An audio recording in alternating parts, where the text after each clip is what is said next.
Welcome friends, stakeholders, partners, and those just curious to the Incubate North Mastermind with the Yukon legend Ben Sanders.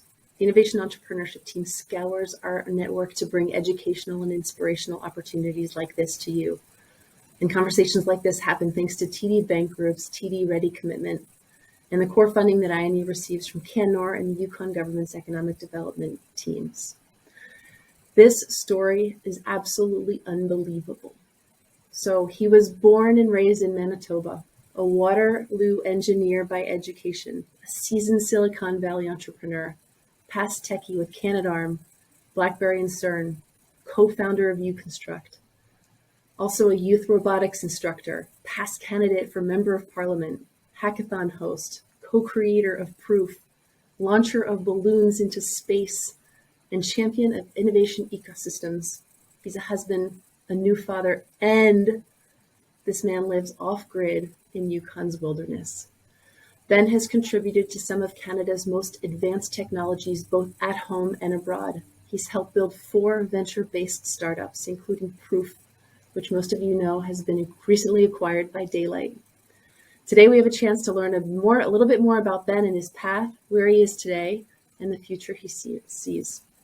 And our team could not think of anyone better than the one and only John Glyn Morris to unleash the Ben Sanders story.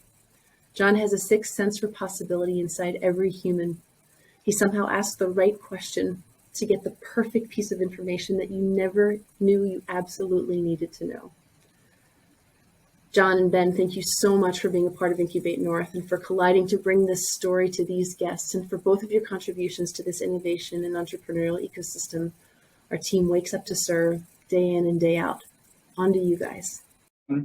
So let's just jump right into this. But how are you doing? It's 2022, your company's just exited. You exited a company that had national reach, there was growth. You did this in the Yukon. You've not been in the Yukon that long. You've covered a lot of ground. You now have an amazing partner. You've got a baby. You've got a cabin in the woods. How's Ben? I had a great sleep last night. Okay. My parents are here, and with an almost 11-month-old running around, we haven't been getting that much sleep. So I feel great today, and I feel really fortunate and privileged. Last year was one of the hardest summers in my life. Okay. And so I feel a lot better to be on the other side of it, and just so much to be grateful for. Okay. Yeah. Well, I'm happy to hear you're grateful. I'm not surprised. And I would love to ask a bit about last summer, but maybe in a bit, if that's okay. Sure. Yeah. I guess kind of how I was hoping to roll was, our audience wants to, to learn from your experience, learn from your wisdom. And I think one of the best ways to do that is through stories. But I also think it's important to give a bit of context to those stories. So I'd love to get under the hood a little bit of Ben and get a sense of who you are, what your trajectory's been, how you work. So you want to give it a go? Sounds great. Okay, well, I know what our audience is really dying to know is, are you a sweet or a savory guy? Oh, definitely savory. Okay, you got to tell me more. What's the pitch? Why savory? I have an addiction to Barbara's cheesies, the jalapeno kind. Yeah, if there's a bag of those around, I'm in trouble. It's one of the few things that I've actually had to do some work on restricting myself from. When they were at Riverside, I'd sometimes buy them by the case because they wouldn't show up all the time. And so now I haven't been able to find them in town, and sometimes people import them for me, but that's helped me kind of subside a bit. Okay. Meg, my partner's gets to the sweet stuff faster, so I had to be savory as just. You're a good team. Yeah, you're a good team. Yin and yang. Totally. Well, jokes aside, actually, one of the questions I'm dying to know, and I think our audience as well, is what fuels you, in addition to Barb's jalapeno cheesies? Yeah. Those late nights, those difficult times, those troughs of highs and lows. What do you look to sort of keep you going? I've always just been really excited about getting new ideas off the ground. Okay. I think that's the thing that fires me up the most. And my mom, who might be here a little bit later, instilled in me at a very young age that, something that I still believe very much to this day, that anything is possible. And that's a line that sometimes we hear or whatever, but I really grew up believing it at a young age just as much as like, hey, that's a blue car, right? It was just kind of a fact. And I think that instilled in me this possibility to kind of go after and chase things that maybe a lot of other people would shy away from. And there's something particularly fascinating about doing that kind of in the world of people, and so I think of kind of startups as it's like really fascinating space where the lab is like real life and you're trying to kind of make your vision come to life, and there's all sorts of challenges and obstacles in the way, but that's the kind of some people are artists and paint is their medium, and for me innovation is kind of a cool way to make that come to reality. That's pretty neat. No. I want to explore this idea of possibilities you talked about, and I'm glad I've had the privilege of meeting your parents, who are amazing people, and I'm not surprised that they were a big part of instilling who you are. But this notion of possibilities, that's something that we can hear, that is said. What are some touch points when you reflect back on maybe your childhood where you actually experienced that possibilities could actually lead to things? Well, one of my first entrepreneurial pursuits was, I think, a rite of passage for many of us. It was the lemonade stand. Okay. But we lived on a street that didn't have a lot of traffic, so it wasn't a great business. And you also grew up in Winnipeg. That's right. So long winters, lemonade's probably not, Born in northern Manitoba, grew up in Winnipeg, and on a really great but slow street for business. It was good for playing road hockey, but not for selling lemonade. So I think a lot of people might have kind of just packed it up at that point, and somehow I convinced my mom that we needed to take the business downtown. And so she obliged. Not many, I think, would have, but she took me downtown and let me set up my lemonade stand in a much busier part of the city. And, I think I was also selling jokes and, doing magic tricks and like had a whole thing. And mom stepped back at one point and people were coming up to her being like, are you just like your kid kind of, is everything okay? It was just not a normal thing, and people were giving me $5 bills just because it was an unusual, cool thing. Right. And so that was much more exciting than the first stab at it. And that's a great example, we built a candle business after that too, which was my first real business. But those kinds of experiences really shaped the future entrepreneur in me, I think. And was there any particular lessons from those? Like that, it's a great story. You made $5 instead of a quarter, but I'm sure there was hustle and there was failure and there was wins. But at the end of the day, here you are, you've kept going. Like, what did you really take away from those experiences in downtown Winnipeg?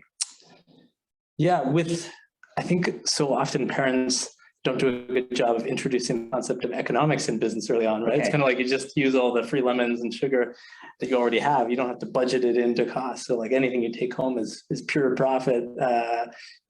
Thinking about some of the, having an allowance and thinking about, that side of the equation. So I had to think about, buying the actual ingredients to resell, change the proposition a little bit, because before that, even my parents would help me buy bubble gum, in the Costco size, and I would sell that at school. But, understanding when I had to start buying it, that changed the unit economics. That was an important kind of tangible skill. But again, I think it really just, my parents supported me and gave me the confidence that it's sometimes elusive for us until a later stage in life. And that just, by absorbing that at a young age, I developed maybe a sense of like fearlessness that I think is really important in being bold and being entrepreneurial, And so at 11, the next business was candles because my parents saw some beeswax candles at the store and brought them home, and we made some for some friends, and they thought, where'd you buy this? And it turned into something where I was selling to 6 different stores in the city. And it would have been really intimidating for most of us at like 11 to kind of go into a store and ask for the manager. And I was short because I hit puberty late. So it was hard enough for me sometimes to get their attention to buy something, let alone try and sell them something. And, the confidence that I built by the support of my parents really helped me, I think, to kind of go and do that. And that business was, so successful. at that age, that I was able to buy my first computer, and that's what got me into tech. And so my parents are here now, and hooray, a lot of gratitude for them. That's really neat. Later on in the conversation, I definitely want to touch base on investors and exit and that kind of stuff.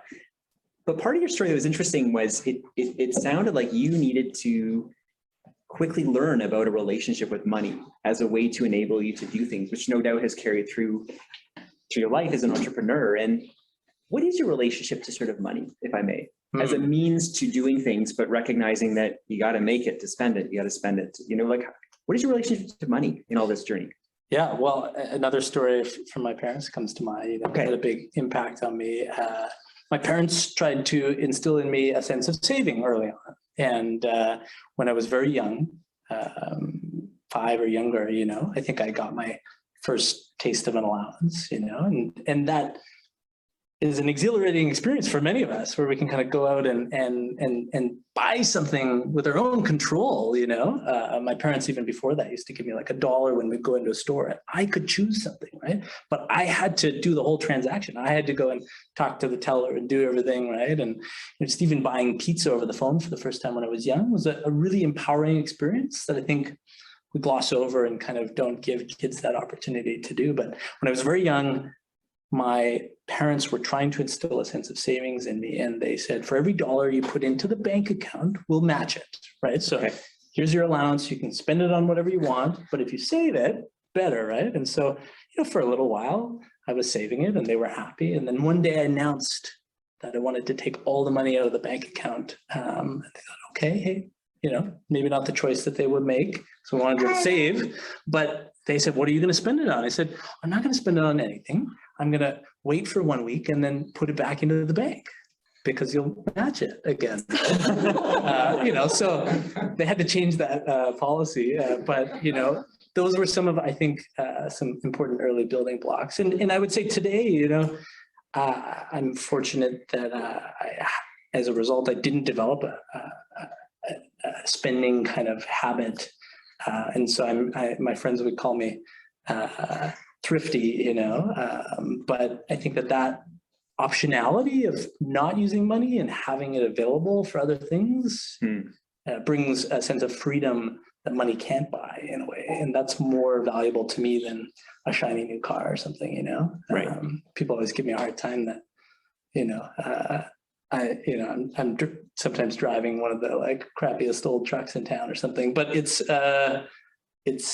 just because, there's other things that are more interesting for me to put my money into. Yeah, that's really interesting. And I want to play with that, but I still want to get a bit of context for some of your stories and then sort of some insights to our audience. And so I do want to go a little bit under the hood, okay? Right. Just to get an understanding of how does Ben's brain work, okay? Yeah. So we're gonna have some playful questions here just to see what goes on. Cool. Okay, you ready? Let's do it. Let's do this. We've already covered the savory, check. What about you, savory or sweet?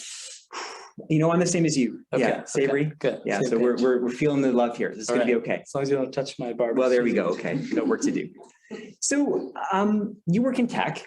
You've worked in a bunch of things, but in tech, I want you to imagine that I'm not here and I'm actually your great-great-grandfather who never experienced the internet. Great.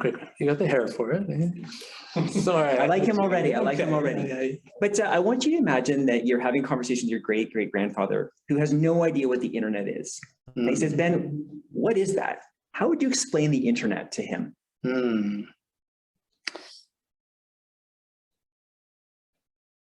I think I would first ask questions to better understand kind of not having had a direct relationship with them to think about kind of how they accessed knowledge or information. Okay.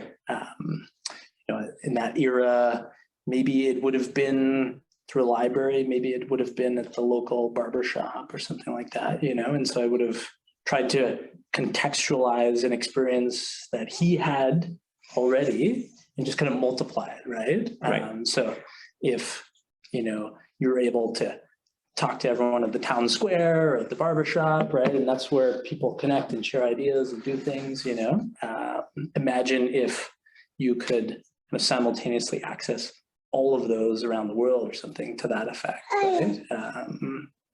Maybe something along those lines. Okay. Yeah. I wanted to ask that because, you live and breathe tech, you're excited by it, you've had some successes, and you're doing it in a world, I mean, technology is not new, but sort of the scale, the type of tech we're talking about is relatively new. And when it comes to building teams, finding customers, finding investors, do you feel like there's a bit of a mismatch in our understanding about what tech is and what it can do and where it's going? Who's us? Like Yukoners or broadly? I'll let you play with the question however you want. Yeah. Yeah. I think it's a really exciting time to be alive. And I feel really fortunate to be alive in this era, not that of my great grandfathers, right. For probably lots of reasons, but one of which is, there's all sorts of ways to use technology to be innovative. The internet specifically as a conduit for kind of software is particularly fascinating to me, just because you can scale ideas unlike we've ever been able to do really before that time. And, there are several stages of the internet as they've evolved. And some people think we're kind of in like the web 3.0 stage now. Okay. With a couple precursor stages, one being just getting kind of online in the first place, 2 being like the communities that evolved around that, and 3 being everything you can do now with kind of cryptocurrency and new types of finance and stuff. I think it's a really exciting time to be an entrepreneur, particularly in that space, because it's never been more possible and accessible to more people. Okay. The cost to get in has never been lower. The availability of tools to help make your idea, get off the page has never been as big, and some might argue that means there's more competition, but I think it's going to lead to more innovation. Okay. And, and so I'm really excited about that. And I think technology is becoming, I mean, you and I are getting a bit older now, but millennials don't think about a time before the internet. I was on the cusp of it. I can remember in, high school getting my first MSN account or ICQ account, sorry for those of you that are younger than me, but, I can remember doing papers in high school with only books from the library or a CD-ROM, and then like how the internet, so I see both sides, and the next generation really, younger than us, don't have that delineation. So I would argue that actually technology has just become a layer of our life that's there and abstract. So this is interesting about this idea of you seeing possibility, right? When we were talking about technology, you see possibility. Yeah. And some of the themes, imagery coming to mind for me was like, wow, bringing people together, in a way it sort of democratized the idea of entry. Part of your role as an entrepreneur is persuasion, right? You need to persuade investors. You need to persuade customers. You need to persuade talent. A lot of it's persuasion. And a lot of that persuasion is trying to bring people to a place of possibilities. And I feel very much you're there, you see it. Not everyone is. So as an entrepreneur, you're trying to help people see what's possible in terms of the future, but most of us can't see it. What insights or anecdotes have helped you sort of recognize, not as a critique as a blind spot, but not all of us see what you see in terms of possibilities? How have you reconciled with how we see possibilities differently when it comes to growing your entrepreneurial ventures? Investors, customers, talent. Yeah, there's so many entrepreneurs kind of think they've got the idea, and that's really most of the work, we've built this really cool thing. Now I just need to hire a salesperson, find someone to come in and sell it, or, and sales still has this kind of sticky connotation to it. One of the things we used to talk about, at a couple startups ago was that everyone in the organization, even if you're not part of the sales team, is effectively part of selling the idea and the vision. Okay. And so one of the best pieces of advice I could offer anyone in entrepreneurship is to embrace that and rather kind of to shy away from it, because ultimately you are trying to persuade everyone in all sorts of ways at every step along the way, right? Not just in selling the product, but in kind of selling the vision to people to leave their job and join yours, right? To selling investors to give their money to you instead of to someone else. To, there's just so much of it where that persuasion is important. But I think it's important to understand that persuasion is most effective when it's authentic. Okay. And it's not a tactic, it's not a trick, right? Or a tool, And so the best entrepreneurs, I think, are the ones who believe in themselves, but also their idea and their vision for the future. So unequivocally, that it's just obvious, it's inevitable, it has to be, and they happen to be part of like unlocking that reality. It's like sculpture instead of painting. The vision or the product's in there already in that block of rock. You're just unleashing it. You're chipping away to kind of make it available, but it's already there. It's unlike the additive forms of art where you're kind of like putting paint on top of each other to kind of get there. And that's why some of the most successful entrepreneurs are often some of the most brash, when you think of Elon Musk's of the world. But for better or for worse, they often make better entrepreneurs. Okay. And that it's that Did notion, that answer your question? It did. Well, it's that notion of authenticity that I find is kind of interesting. And maybe just to track our relationship. I don't know if you remember, but you're one of the first Yukoners I ever met. Yeah. I wasn't even a Yukoner then. I wasn't either, but we both were here. And it was, I think, July. You were the first person, It was crazy, right? It was July 2013, and we just moved from Halifax. And my mom and I had just driven up from San Francisco in a Volkswagen van that barely made it. Yeah, exactly. And which was so cool. But I particularly remember you getting out of the car and you had this stride of like confidence and excitement. And then I remember shaking your hand, actually maybe we went for a hug. I didn't think you even knew my name. We went for a hug. And probably been driving all day and I needed to use your bathroom. That was the confidence you saw. But you also in your eyes, you had this sort of spark. And I bring this up because I've always felt that you do bring authenticity with such conviction and confidence, which is so you believe in it, right? You believe in your mission. And yet I'm sure there are times where you have had a bit of self-doubt, where you were probably down in it. You've run out of, your cheesies, and it's 4 a.m. and things are going a little sideways. And so in that spirit of like authenticity and believing yourself, believing the idea, but in those difficult times, like, would you be open to sharing like a difficult time and what you did to pull that belief of possibilities back? Yeah. I mean, that's so much the entrepreneurial journey. Everyone thinks, so it's just like overnight success, right? And there's so many points where you're almost falling apart, or not keeping it together, and the patience to kind of figure out how to endure and survive long enough is often the biggest challenge. People think that businesses stop because they run out of money, but it's actually for other reasons, like you burn out or your co-founders break up, or you just lose that thirst to kind of keep doing it, and I've been there so many times, like I said at the outset, last summer was one of the hardest for me personally in my life.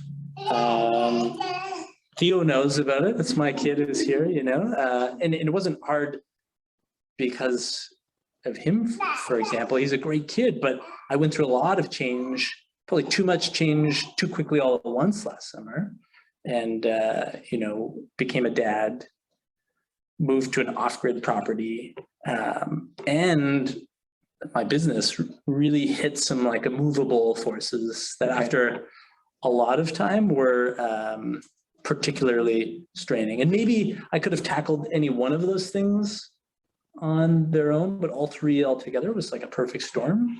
And it was hard to reconcile that reality and just try and think of, a way out. I mean, but the reality is we'd been through that probably every quarter beforehand, Meg and I lived on a sailboat one fall and the boat almost sank, and I can remember when COVID happened and we had to let go 40% of the team, and we almost didn't get our first contract off the ground 5 years ago. There's just obstacles all the time, and so you have to be able to set yourself up to overcome those, because they're inevitable, and sometimes they're overwhelming, and then there are other types of solutions too. So if your answer is, have I had to endure that kind of hardship? I feel very privileged in life, and my parents gave me a lot of love when I was young. That gave me, I think, a disproportionate ability to kind of be patient and ride through the storm. I've also elected to take on more risk in my life by being in startups instead of at other more traditional jobs. And so I've developed a level of comfort for that, which I think has helped me to excel in that kind of chaos. In fact, I think I probably am drawn to it more than most. And that's helped me, but the more you can set yourself up to weather those tough storms, the better, because they're unavoidable and they're part of the process. And in fact, so much about startups is failing to succeed that you have to not only be willing to weather them, you need to embrace them. That's a necessary part of the success. Right. Well, I'm glad you brought up last summer, and I want to come to that because that's sort of before you exited. And let me just say out loud, congratulations! Like, you exited, right? You were purchased by Daylight, like, super exciting. Can't wait to talk about that. But I still think context is kind of important, and so I'm going to go backwards again.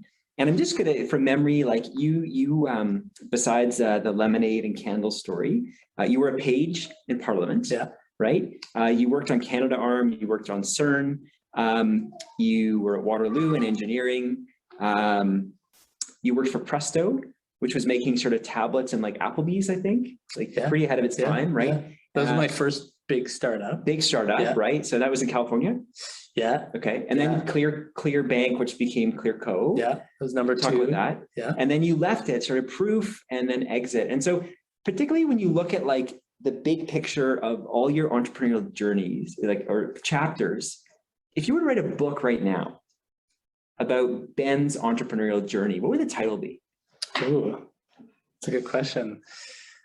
I'll give you a tip as you mull it over. Apparently there's a pattern, because you're a data guy, that you have a higher chance of getting on the New York Times bestseller list if you have a colon in your title. Colon, okay. Yeah, so I'm giving you a tip. Well, you also bought me some time, which is important, because I read recently that it takes humans on average 13 seconds to kind of come up with. We can cut to commercials right now. No? Can we do that, Lauren? Is that part of our tech stack? No, sorry. No sponsors to recognize. Okay, I think it would be title: Time is finite, choose. Time is finite, choose. Okay, you got it. Now I'm opening the book. Yeah. What's in the preface? Tell me more about that title. Why did that come to you? I'll be honest, maybe it's a bit of a crutch. It's kind of a personal motto that I've had for a while. It used to be choose action. And then I shared it with a friend one time. I was like, well, why don't you just take off the action? It was kind of like remove the from the Facebook or something. And it was like, why didn't I think of that, right? And it changes the nuance of it a bit. But for the last decade, I've dedicated my professional life to startups. And the reason they're called startups is because you have to start. So many people get stuck planning forever and thinking about it and talking to people and, wondering if, what if, and maybe, and they're not called plan ups, right? It just doesn't sound as cool either. But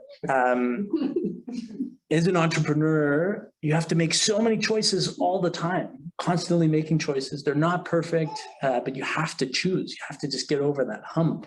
And I think that's what separates entrepreneurs who are able to dive in from others who kind of wait on the sidelines.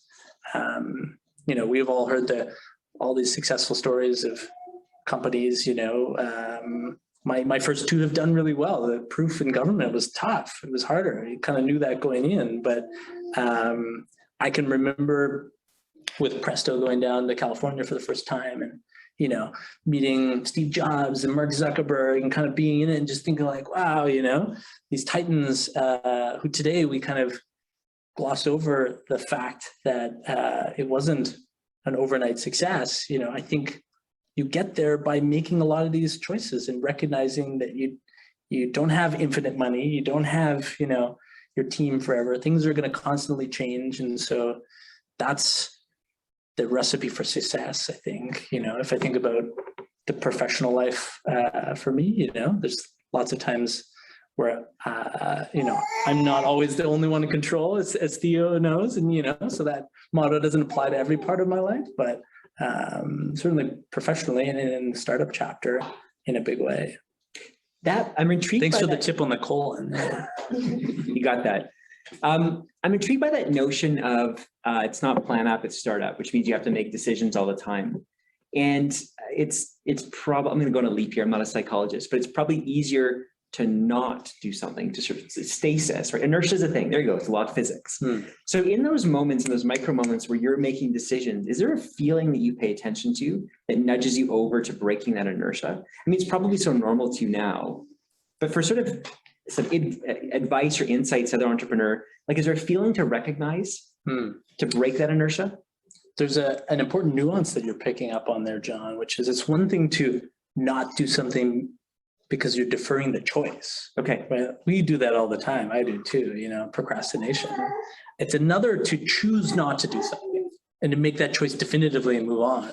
And those are actually the harder choices. Okay. It's easy when something is a yes to accept it. You know, it's often harder to decide what not to do. And if you think about some of the experiences professionally in these startups that have been part of, where we've most defined the pivotal points on the journey, it was deciding not to do something rather than deciding to do something, but still deciding, right? And so the feeling that comes up for me, I think, I am characteristically a lot more cerebral than feeling, you know. My partner Meg has to put up with that, which is not always easy to deal with, but so I am often more of a thinker than a feeler. I'm trying to tap into that side of things more, and you know, it's amazing how advanced our gut is as an organ for kind of helping guide us, right? If you think about the internet, it's only been around for 40, 50 years, you know, even that sounds long, but, you know, information in the way that it's accessible today and the breadth and pace of it all just hasn't always been there. So evolutionarily speaking, humans, I think we have developed a lot better decision-making in some cases in our gut than in kind of our brain, which has to make decisions. You know, our brain's been evolving too, but like the decisions that our brains make today are things that didn't exist 5 years ago. So we haven't necessarily like trained our brains how to work well, like addictive mobile phones and things like that, right? It's a newer input. But our gut has really developed over a much longer period of time, not our own lifetimes, but like evolutionarily, right? And so I think learning to lean in to that and be more aware and present to include that in the calculus has been really important.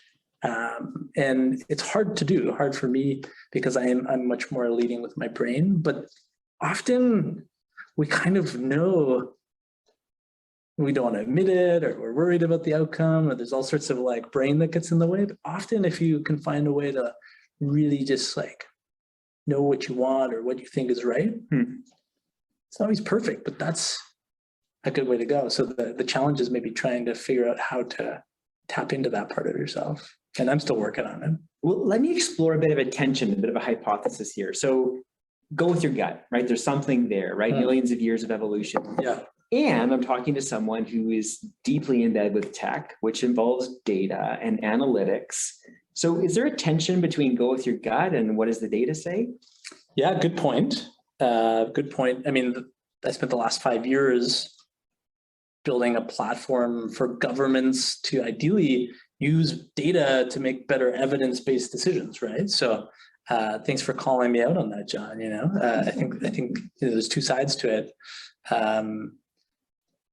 Sometimes our brains can't absorb all of the information, right? So there are great examples where data should lead.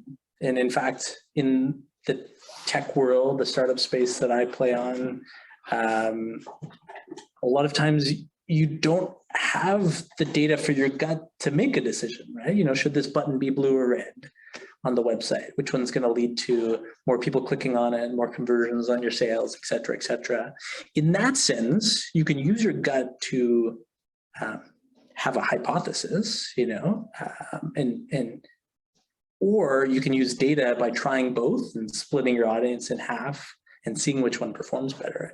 And more often than not, it's the latter example that helps you better interpret the guts of other people, right? I guess the gut decision is like if you're really weighing on something personal where you have to make it and data isn't available. But you know, startups are far more effective when ultimately they can incorporate a lot of that data and iterate quickly. You know, startups are successful by failing quickly, learning from that failure, adapting, and then like trying something new again. And you know, a lot of traditional businesses do that over the course of a year. Startups can do that 12 times a day. And it's by failing 11 times that you figure out how to finally do it better on the 12th time, right? And so in those cases, the more data, the better, I would say, you know, and you know, it's part of the reason why companies like Facebook and Twitter and stuff have really become so addictive to our kind of primal instincts, the gut and whatnot. It's because they have so much data to kind of fine tune things, you know, and get better. And so both come into play in different aspects of kind of decision making. So it's an and, it's not an or. Yeah. Well, let's put that much more succinct. That was good. Let's put that and to work. So, and I'm being a bit playful here, but it strikes me that part of what your gut said and the data said made you choose to be in the Yukon. Yeah. Now you and I both know that we came around the same time, and then you left, but you came back, and you left, and you came back, and it strikes me that like you very deliberately chose to center proof, which just exited, in the Yukon. And I'm sure there's some strengths to that. I'm sure there was a ton of, it's unconventional. I'm sure your investors in Toronto were like, sorry, where, why, Yeah. right? Yeah. So tell me about where does the Yukon fit in your journey? Yeah. Why is it important? Sometimes the investors in Toronto don't say why. They say, at first they say, oh, that's cool. I've always wanted to be there, right? So that can sometimes be an advantage, but you're right that it's a disadvantage in other ways, or can be, depending on the circumstances. You know, when I first came here, it's after spending 3 years scaling my first company. We closed a big deal with Applebee's, you know, I'd been traveling a ton. It felt like an important milestone. I've always been more interested in the 0 to 1 rather than the 1 to infinity part of the business, more the like, how do you figure it out the first time, less about the like scaling. Both are important problems to solve. I think I'm just more in tune with the first one, you know? So when I first came to the Yukon, it was after we'd kind of gotten to 1 with the first business. I wanted to come back to Canada because I couldn't find any place to camp in California. It was full of people, you know, and I'd lived in lots of different places in Canada. But I kind of wanted to try something new. That's another thing that's always driving me. And it just so happened a friend was, you know, going to the music festival up here. And so that's kind of what first drew me here. And, you know, in the early days, when I think back to it, 8 or 9 years ago, the infrastructure here wasn't well established to run a subsequent startup, you know. I happened to fall into a gig at the Yukon government helping kind of advise on tech and telecom and was part of a group of people that ultimately, you know, got this idea off the ground, being kind of Uconstruct and what is now this incredible space in Northlight, all the different things that had come to be, you know. That wasn't there initially. And after kind of helping to get it off the ground and wanting to get back into startups, it still wasn't alive enough at the time for me to be able to have built the next type of business that I wanted here. So the core infrastructure wasn't available. It was also more the case back then that you had to be closer to San Francisco to raise money. Right. That's also changed. And so I left, you're right, to be part of starting that second startup, which has been really successful. And I was excited to be part of that in a small way too. But when it came to proof and thinking about starting that third one, the ecosystem here had matured to a point where a lot of the pieces that were important to help cultivate a startup were here. And in fact, beyond that, I decided to focus on a passion around government, which connects to some of those earlier dots you shared, where the Yukon was actually an advantage, okay, in terms of a place to be vis-a-vis others, in part because we have this fourth level of government, Right. Being, half of Canada's self-governing Indigenous governments are here, which is kind of a cool edge. If you're trying to do stuff in government and big governments are slow, some of our first partners that were more nimble and willing to kind of try something new were in Indigenous governments here in the Yukon. So that's a strength. I was able to find a strength. Yeah. And I would encourage others here in the Yukon to think about what makes us different, better, right? It's now very much the case that you can raise money independent of geography, even pre-COVID, right? But that's taken it to another level. And so the idea of like starting the businesses in lots of different places is much more accessible than it once was. But in part, Yukon had this extra edge, and that's important too, because for the kind of business that we were trying to build, it's not enough to just do it wherever you are. It's again one of those choices about where you're going to be that has a big impact on the success. And so Indigenous governments helped, and then Yukon government was small enough that even though it was hard and slow, we were able to get something live there faster than we could have anywhere else. And so a number of contributing factors there helped toward our success, and that was part of it. At that time in my life too, I was also really happy to be here. I love, I get to live in this incredible space just outside of town now, and I do see that as an attractive quality for being different than Toronto. Like right now, you have to pay people twice as much in Toronto to not be happy living there, to work at your company. And we were able to attract people from Toronto for our business. And even though we could only afford to pay them half of that rate, because we offered them something they couldn't get in Toronto, which was this incredible wilderness and the community here, right? So finding those strengths, figuring out how to, persuade people, leveraging those were important parts of the success, And look, today now we've got all sorts of companies starting up here and growing. It's really cool to have been part of that. My first two startups are like in that unicorn space, but I'm still most proud of, having helped kick off this space that we're in, because it's helping other people launch their ideas off the ground too. That's really neat. That is really neat. Yeah, and Ben, I really appreciate that that piece about the Yukon. Maybe it's a bit unconventional. Things are changing, access to capital, et cetera, but how you focus on strengths and point of differentiation. And I imagine that's an important, if I may, or check with you, piece of advice for entrepreneurs today is, really focus on the strengths that we do have here and points of differentiation. Yeah. So let's fast forward a bit, and because I know people want to know about, like, you exited, right? Like, that's a pretty big deal. And before we get to that sort of point, what does that even mean?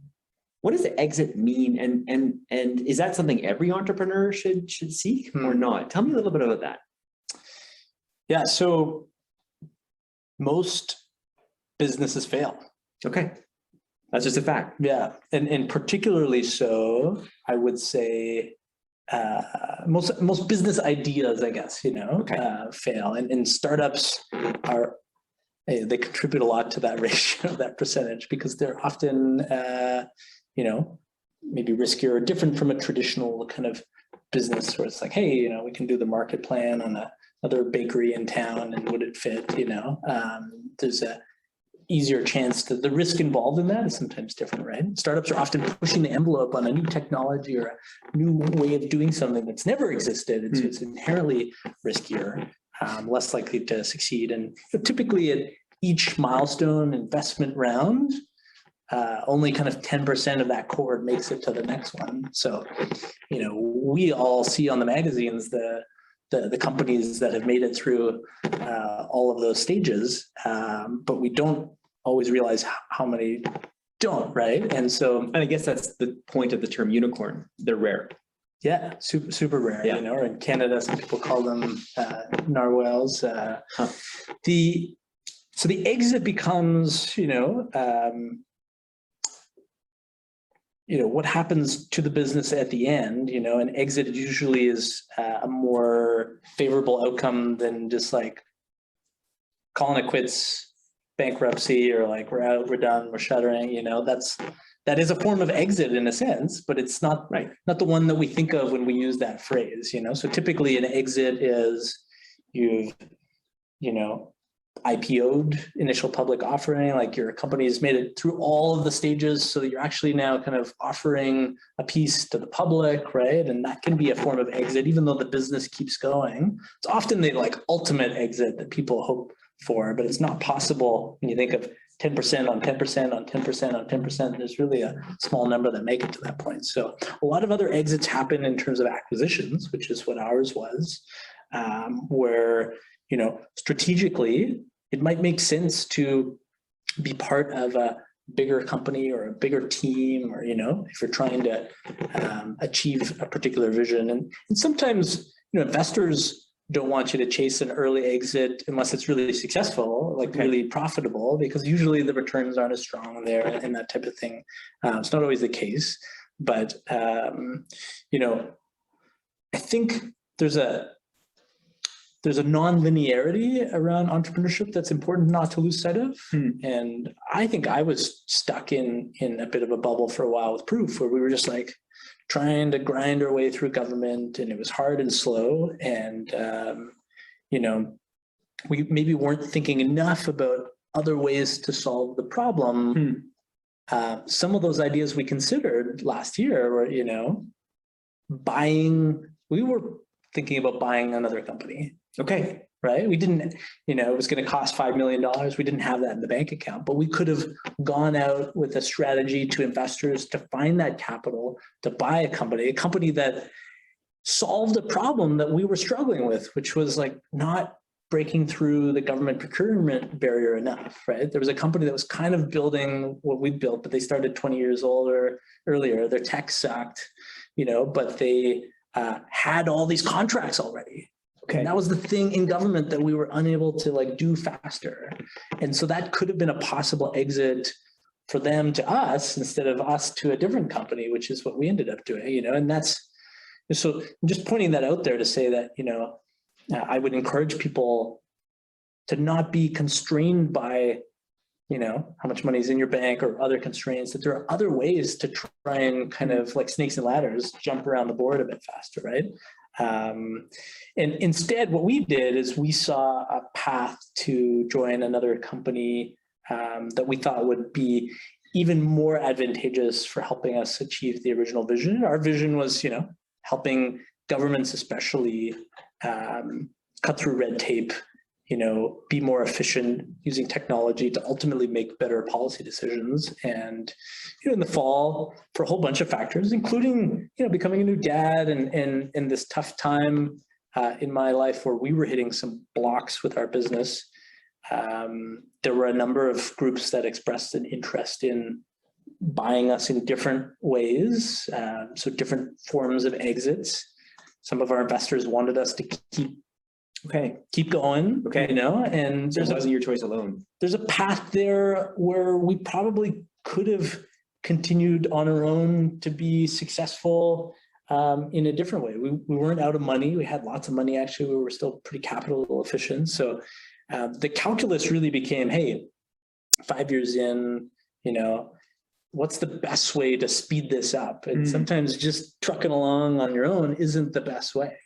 So exits are sometimes a natural way to find strategic partnerships to move things forward. We ended up joining a company that we'd been partners with for a couple of years already. So that fast-tracked things. And now that we're with them, we're leveraging a team that's 10 times as big, 10 times as much revenue, and 10 times the tech horsepower to to try and get where we're trying to go even faster than we could before, you know? Yeah, that's neat, the non-linear, how you described it as snakes and ladders. And in that part, and the notion of accomplishing multiple exits, could you help? I want to focus in a little bit on that, you know, because some of our audience here today is, you know, maybe they're past pre-seed, they've got some early, but they're in that sort of late stage sort of fundraising. What's, you know, when you draw back on your experiences, your insights, like what are some pieces of advice or nuggets that, you know, or lessons learned in those spaces? In like the later stage, Yeah. you know? And I don't claim to know the ecosystem here well to know if Yukon late stage is actually late stage, and you know, I mean, let's just say people they're in that 0 to 1, maybe starting to move, but they've got some momentum. Yeah. In sort of layman's terms. Okay. And now they got momentum and they want to keep going. Now what? What advice would you have at that space? Whether it's, you know, bringing in partners or scaling staff or yeah. One is there's never been more investor money available to try and start your idea, and it's never been as economical or low cost to do so. So I think there's all sorts of factors that are coming into play to make it so that we're unleashing more entrepreneurs, you know. And my last business, Clearco, is funding businesses around the world to do exactly that.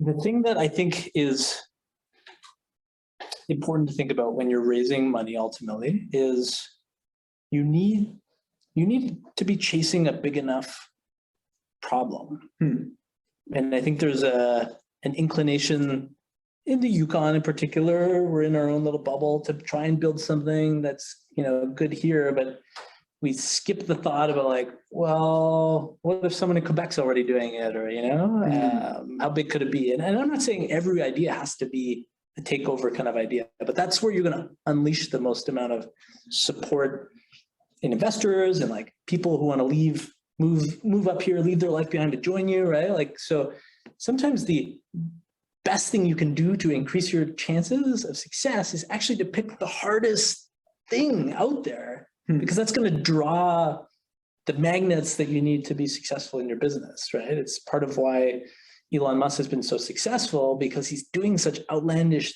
things that like people are drawn to it, money and everything, right? And you need that. And so sometimes in the Yukon, I worry that we don't dream big enough. Okay. Right. So we need to give ourselves permission to dream big. Bigger problem, chase a bigger problem. Okay. Yeah. And then you need to have a really unique solution. And again, I think we sometimes fall in the trap here of like, it's unique if it's not already in the Yukon.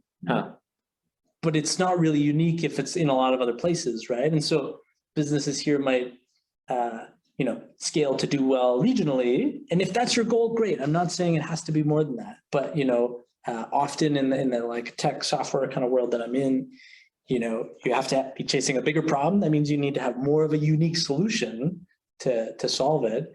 And your team has to be great too. You have to have an unfair advantage with your team. Those are usually the three ingredients that I think are important in kind of the early stage, or like the stage you're talking about, where maybe you don't have a ton of traction to run off of. So you got to rely on those other pieces.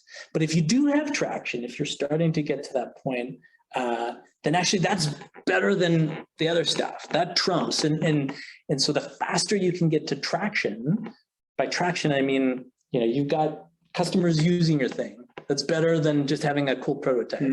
But even better yet is people paying something to use your thing, even if it's not a lot of money. In some cases, having 100 people pay you $1 is better than one person paying $100, right? And so that traction often speaks for itself. And that's what will unlock, you know, the success to help you fundraise to do more than anything else. And so, you know, startups, these accelerator programs, we were part of one in Techstars, you know, that in 3 months try and get you going faster.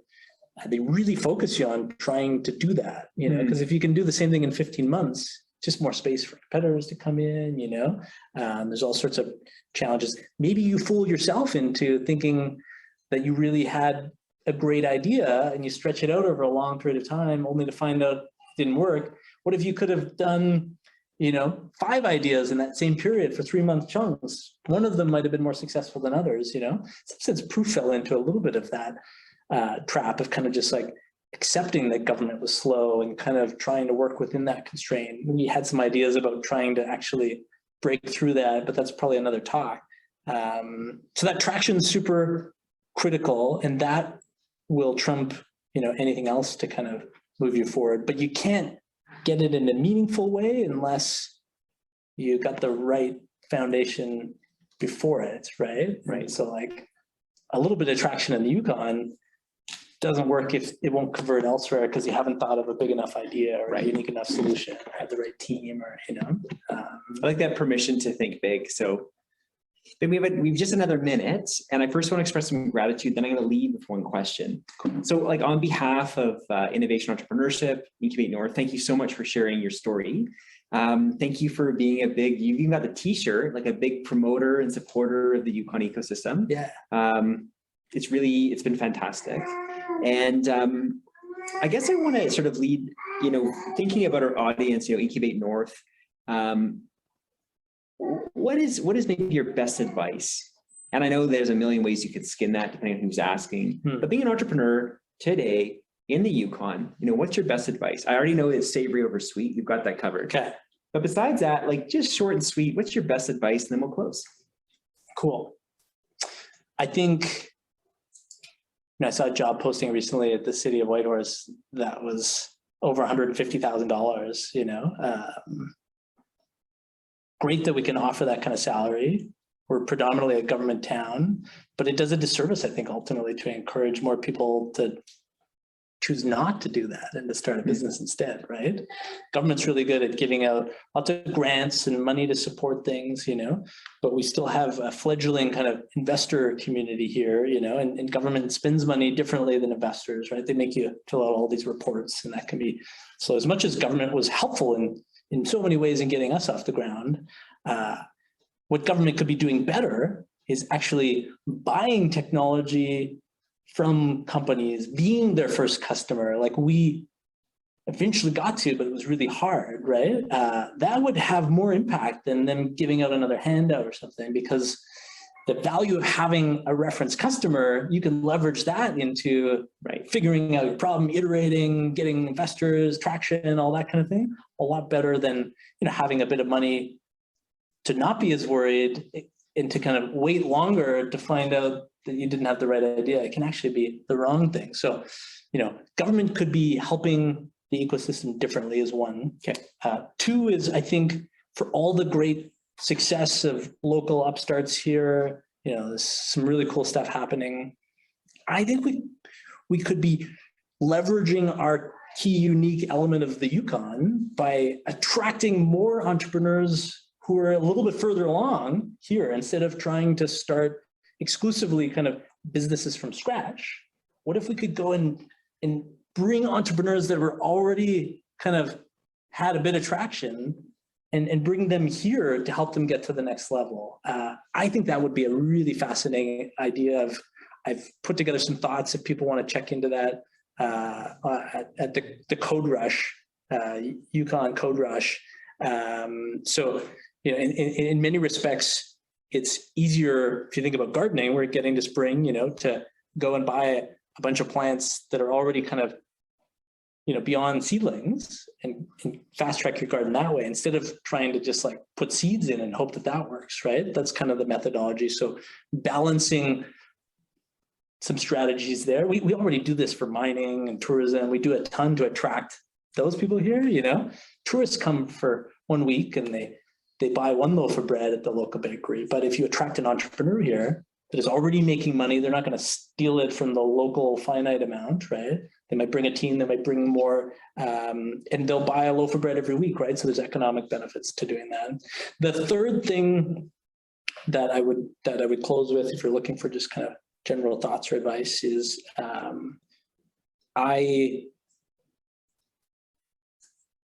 love to help more people get their ideas off the ground. It's the thing that, we talked about at the beginning that excites me the most.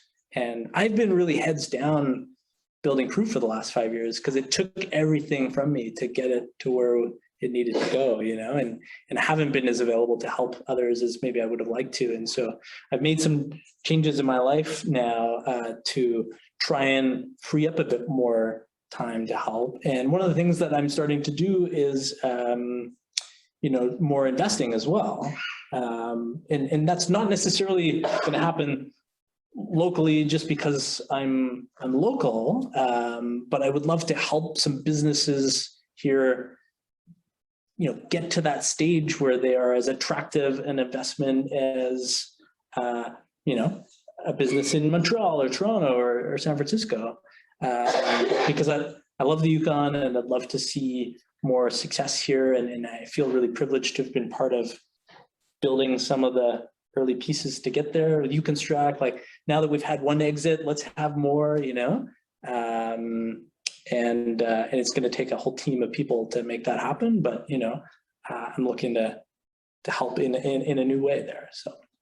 And that's awesome. I think if I was to distill you, it's a bit unfair, into the New York Times book, it would be think big. Permission to think big. Where's the colon though? You got to have a colon in there. This is why you exited and I didn't. Ben, thank you very much. Yeah. And thank you to Yukon University. So Lauren, over to you, and thank you, everyone. Thank you. Yeah, thanks for giving up your lunch hour to be here. And can I show you off? Yes. Hey. Folks, thanks for joining us today. I'm gonna do the camera back on to you, Ben, in 1 sec. John, I received a text during the session that said that John is like Oprah out there. Totally. Ben, thank Yukon you for Oprah. sharing your truth within your journey. It's really amazing to be able to hear it, and in some cases, first to hear after the big piece. TD Bank, thanks for helping us bring Incubate North to life. Team Canor, Government of Yukon, whose leaders are behind us right now. Thank you for your core investment into INE in this space that Ben helped dream up, that sprouts awesome stories. We're grateful to all of you. I'm flipping over so that you guys can see some peanut butter.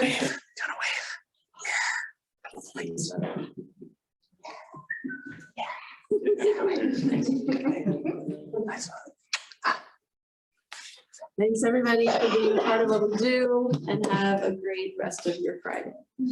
Thank you.